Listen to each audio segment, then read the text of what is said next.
If I showed you these 3 trade setups in a sideways market, which one would you say has the highest probability of making money?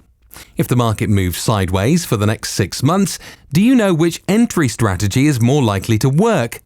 Ash asked a similar question, so I took 300 trades in this video and found that one of these entry strategies has a way higher win rate than the other.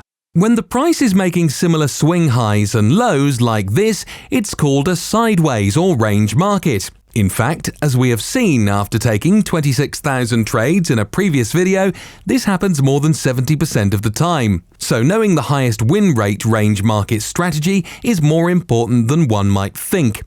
So, to find out which strategy works well, first I made a list of commonly recommended range market strategies on the internet, and almost everywhere I looked, these 3 strategies were always mentioned: MACD, RSI, and Bollinger Bands. To find out which is the best strategy out of these 3 and what are the win rates of these strategies in the sideways market, I took 100 trades with each of them and tracked the performances. First, I identified the range market by looking at the recent swing highs and swing lows. If the price started to reverse from around the same swing high or low like this, the start of the range market was pretty much confirmed. Furthermore, I considered the price to be still ranging as long as it didn't give a clear breakout like this. When the price was near the edges of the range, I looked at the MACD, RSI, and Bollinger Bands indicators for an entry signal. Obviously, if the price was near the top of the range, I looked for short entry signals, and when the price was near the bottom of the range, I only looked for long entries. But then I faced 2 main problems. You see, Bollinger Bands is a difficult strategy. One of the popular ways to take a long entry is to wait for the price to go below the lower Bollinger Band and then wait for it to cross back inside, but this can make things a little biased.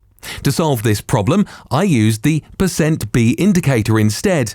This makes things much easier because if the price goes below the lower Bollinger Band, the %B indicator will also go below its lower band, and when the price starts reversing in the upward direction, the %B line will also start moving in the upward direction. So, an easily identifiable long entry can be taken when the Bollinger Band's percentage indicator crosses above its lower band.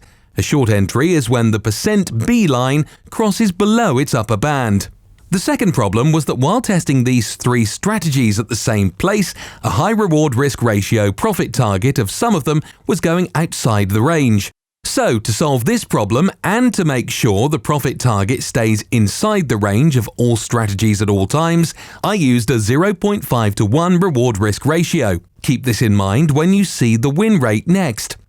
With RSI, I took a long trade when the RSI line crossed over its simple moving average, and I took a short trade when the RSI crossed below its simple moving average. To make sure the entry was good and not late, I only took short trades if the crossover was above the 50 line, and only took the long trade if the crossover was below the 50 RSI line.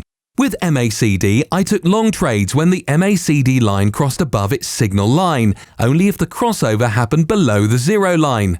I took short trades when the MACD line crossed below the signal line, only if the crossover happened above the 0 line.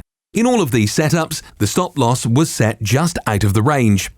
After taking 300 trades in the sideways market with these 3 trading strategies, the results showed that MACD gives the entries late out of the 3. Bollinger Bands % was the fastest one to give the entry, but fast is not always good. Bollinger Bands' fast entries led to many false signals. When it came to more trading opportunities, RSI took the lead, while Bollinger Bands gave the least amount of entries.